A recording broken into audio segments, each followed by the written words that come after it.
Hello students, chemical equilibrium part 11th में आज हम डिस्कस करेंगे application of distribution law in extraction of solute.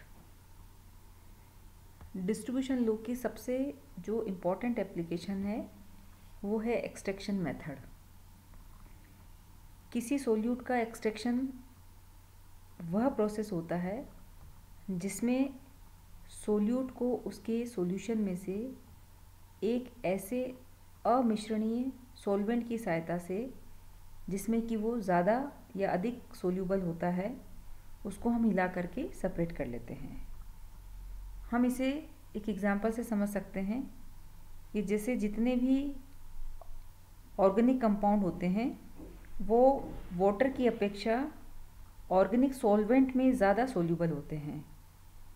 तो इन ऑर्गेनिक कंपाउंड को उनके जलीय विलयन में से उन ऑर्गेनिक सॉल्वेंट के साथ जिनमें कि उसकी सोल्युबिलिटी ज़्यादा हो उसको हम हिला करके एक्सट्रैक्ट करते हैं। तो जो एक्सट्रैक्शन की मात्रा है जिसे हम कहेंगे निष्कर्षण की मात्रा, वो कुछ फैक्टर्स पे डिपेंड करती है। यहाँ हम 3 फैक्टर्स को डिस्कस करेंगे। नंबर 1 डिस्ट्रीब्यूशन रेशियो जिसे हम कहेंगे वितरण अनुपात। नंबर 2 नंबर ऑफ एक्सट्रैक्शन यानी जो निष्कर्षण हम करते हैं उसकी संख्या कितनी होती है उस पर डिपेंड करती है अमाउंट ऑफ एक्सट्रैक्शन। और नंबर 3 है amount of solvent used in extraction यानी निष्कर्षण में जो सॉल्वेंट प्रयुक्त किया जाता है उस प्रयुक्त सॉल्वेंट की मात्रा कितनी ली जाती है इस पर डिपेंड करता है अमाउंट ऑफ एक्सट्रैक्शन। तो पहले हम बात करेंगे डिस्ट्रीब्यूशन रेशियो की या वितरण अनुपात की। तो जो निष्कर्षण विलायक इस प्रकार का होना चाहिए कि डिस्ट्रीब्यूशन रेशियो जो है वो अधिक हो। जितना ज़्यादा डिस्ट्रीब्यूशन रेशियो होगा उतना ही ज़्यादा अमाउंट ऑफ एक्सट्रैक्शन होगा। इसे हम किस प्रकार से बढ़ा सकते हैं? तो इसको बढ़ाने के लिए हम एक और यौगिक जिससे सोल्यूट का एक्सट्रैक्शन सॉल्वेंट में सोल्युबिलिटी बढ़ती हो, यानी हम ऐसा यौगिक मिलाएंगे इसमें जिसके मिलाने से जो विलय होता है उस विलय का निष्कर्षण विलायक में विलयता बढ़ती हो। तो इस प्रकार से जो डिस्ट्रीब्यूशन रेशियो होता है वो डिपेंड करता है अमाउंट ऑफ एक्सट्रैक्शन पर, अमाउंट ऑफ एक्सट्रैक्शन डिपेंड करता है डिस्ट्रीब्यूशन रेशियो पर। इसके अलावा हम बात करेंगे निष्कर्षण की मात्रा यानी क्वांटिटी ऑफ एक्सट्रैक्शन पर। तो निष्कर्षण की मात्रा भी निष्कर्षणों की संख्या और प्रत्येक निष्कर्षण प्रक्रम में काम लिए गए सॉल्वेंट की मात्रा पर डिपेंड करती है।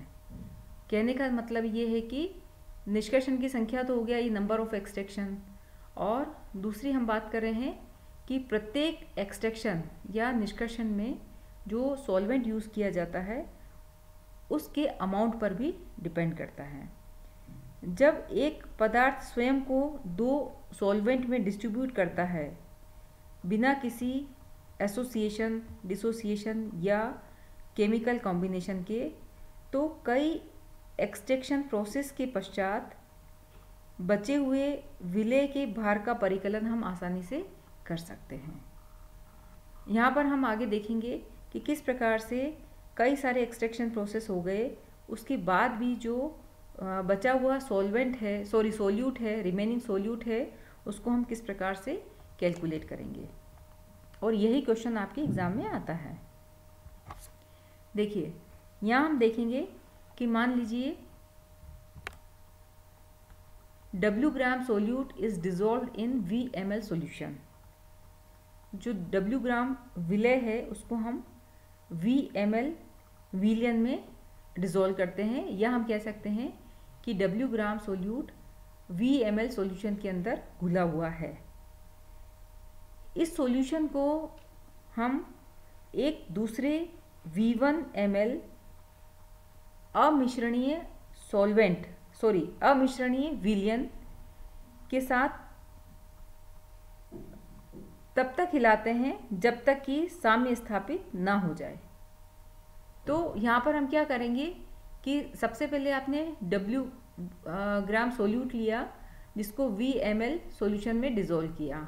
उसके बाद हमने क्या किया कि जो एक दूसरा सॉल्यूशन लिया है, जिसका जो वॉल्यूम कितना है V1 ml, तो दूसरे V1 ml अमिश्रणीय विलयन के साथ तब तक हिलाया जाता है जब तक कि इक्विलिब्रियम या साम्य स्थापित नहीं हो जाता। यदि प्रथम निष्कर्षण के पश्चात W1 विलय की मात्रा अनिष्कर्षित रह जाए, यानी फर्स्ट एक्सट्रैक्शन हमने किया और फर्स्ट एक्सट्रैक्शन करने के बाद अगर W1 amount of solute is left unextracted, तो ऐसी स्थिति में जो ओरिजिनल सॉल्यूशन के अनिष्कर्षित विलय की सांद्रता W1/V और निष्कर्षण विलायक में निष्कर्षित विलय की सांद्रता W-W1/V1 होगी। यहाँ हम दो बातें देख रहे हैं कि first, concentration of unextracted solute of main solution will be W1/V होगी और concentration of extracted solute in extracting solvent will become W-W1/V1 होगी। तो इस प्रकार से हम डिस्ट्रीब्यूशन लो देखेंगे। तो डिस्ट्रीब्यूशन लो के हिसाब से इक्वेशन 1 में क्या होगा, KD इक्वल टू हो जाएगा W1/V। तो W1/V तो हमने किससे बोला है कि कंसंट्रेशन ऑफ अनएक्सट्रैक्टेड सॉल्यूशन। तो जो प्रथम निष्कर्षण के पश्चात अगर हमने ये देखा कि W1 विलय की मात्रा अनिष्कर्षित रह जाती है, तो मूल विलयन में अनिष्कर्षित विलय की सांद्रता W1/V होगी और निष्कर्षण विलायक में निष्कर्षित विलय की सांद्रता W-W1/V1 होगी। तो इसका जो रेशियो होगा वो KD होगा, जिससे हमने इक्वेशन नंबर 1 में देखा है। अब इसी से हम W1 इक्वल टू हो जाएगा हमारे पास, ये देखिए इक्वेशन नंबर 2 हो जाएगी। तो ये हमने फर्स्ट एक्सट्रैक्शन के बाद हमने ये इक्वेशन डिराइव की है, इक्वेशन नंबर 2। इसी प्रकार से हम बात करेंगे कि अगर सेकेंड एक्सट्रैक्शन होता है, यानी जो द्वितीय निष्कर्षण के पश्चात यदि W2 विलय की मात्रा अनिष्कर्षित रह जाती है, means W2 amount of the solute is left unextracted after second extraction, then the relation between W1 and W2 will be same as that of the W1 and W। तो जो हमने रिलेशन निकाला था W2 और W1 में, वही संबंध होगा W1 और W में। तो इसी प्रकार हम यहाँ पर W2 की जगह हमने यहाँ पर W1 के स्थान पर W2 लिखा है और W के स्थान पर हमने यहाँ पर W1 लिखा है।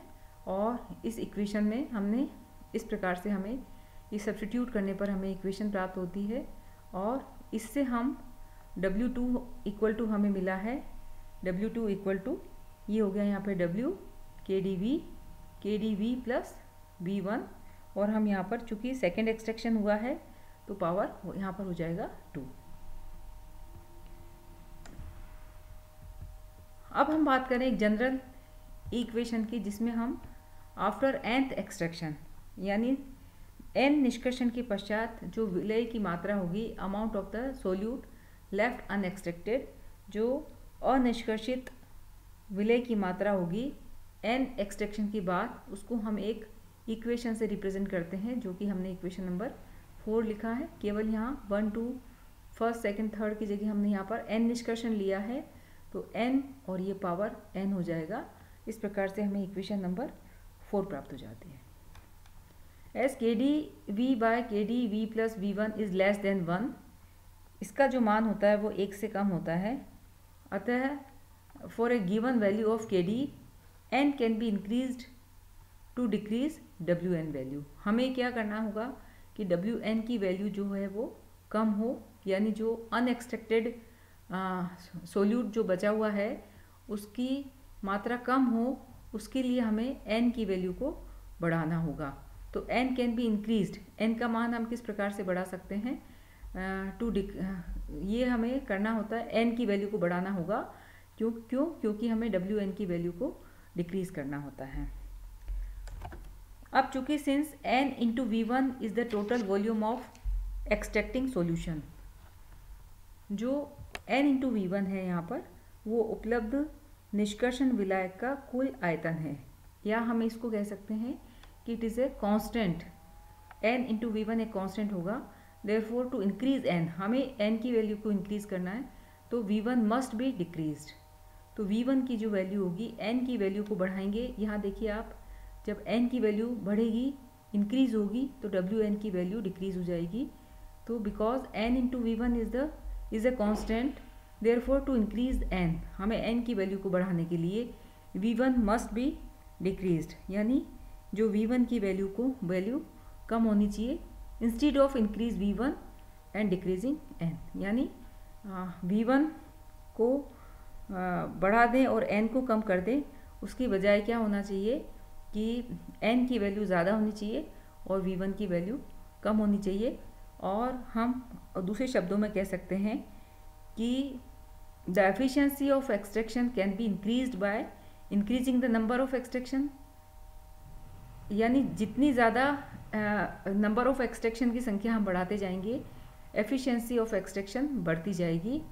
In every process small quantity of extracting solvent must be taken. तो सबसे इम्पॉर्टेंट जो 2 पॉइंट हमने फैक्टर्स हम देख रहे थे, वहीं पर हम आ गए हैं कि निष्कर्षणों की संख्या प्रत्येक बार में थोड़ी मात्रा में निष्कर्षण विलायक को काम में लेकर बढ़ाने से निष्कर्षण की क्षमता को बढ़ाया जा सकता है। तो हम n की वैल्यू को बढ़ाएंगे और क्वांटिटी हम हर बार में थोड़ी थोड़ी लेंगे, तो इससे एक्सट्रैक्शन की एफिशिएंसी को हम इंक्रीज़ कर सकते हैं। तो संपूर्ण निष्कर्षण विलायक में एक ही बार निष्कर्षण करना ठीक नहीं होगा, यानी हमें स्मॉल क्वांटिटी को लेकर के एक्सट्रैक्ट करना होगा, तभी जा कर के एफिशिएंसी ऑफ एक्सट्रैक्शन बढ़ जाएगी। The whole extracting solvent should not be used at a time. तो जो संपूर्ण जो एक्सट्रैक्टिंग सॉल्वेंट है वो एक बार में यूज़ करना उचित नहीं होता है, यानी एक ही बार में निष्कर्षण करना ठीक नहीं होता है। स्मॉल क्वांटिटी को लेकर के हमें एक्सट्रैक्शन करना होगा। तो ये हमने डिस्कस किया आज कि अमाउंट ऑफ एक्सट्रैक्शन, या हम ये कह सकते हैं कि एफिशिएंसी ऑफ एक्सट्रैक्शन क्या होती है और इसे हम किस प्रकार से इम्प्रूव कर सकते हैं या हम बढ़ा सकते हैं। Thank you very much.